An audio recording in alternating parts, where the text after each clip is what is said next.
Saudara, tingginya harga emas sejak beberapa pekan terakhir membuat angka pernikahan di Kota Lok Sumawe menurun.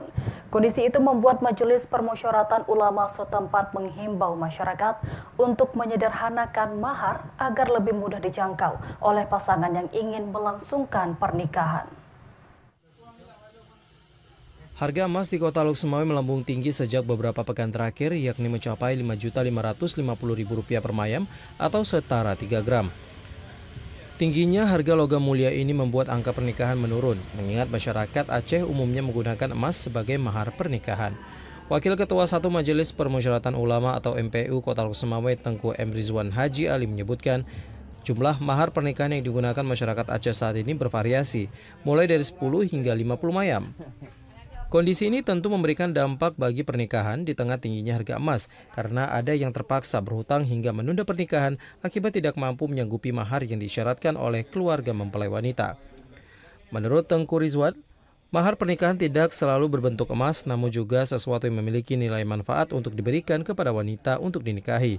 Sehingga masyarakat diimbau untuk memberikan kemudahan kepada pasangan muda yang ingin menikah dengan mempermudah mahar sesuai dengan mekanisme yang berlaku. Mahar yang sederhana diharapkan dapat memberikan keberkahan bagi pernikahan, karena jika mahar terlalu tinggi akan menjadi perbincangan halayak.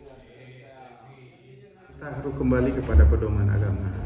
Nabi mengatakan, khairus sadaq aisaruhu. Sebaik-baik mahar adalah yang paling ringan. Jadi mahar itu tidak selalu emas, tapi sesuatu yang memiliki nilai dan bermanfaat yang kita berikan kepada istri yang dinikahi.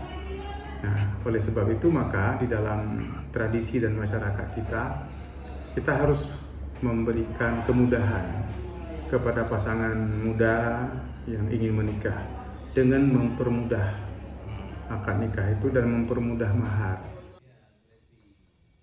MPU Lok Sumawe juga mendorong masyarakat perlu merumuskan ulang tradisi yang menghambat pernikahan, seperti resepsi, uang hangus, isi kamar, penewo, dan juga berbagai hal lainnya untuk lebih disederhanakan sehingga anak-anak generasi penerus dapat selamat secara agama. Dari Lok Sumawe, Fajar Sidik, TVRI melaporkan.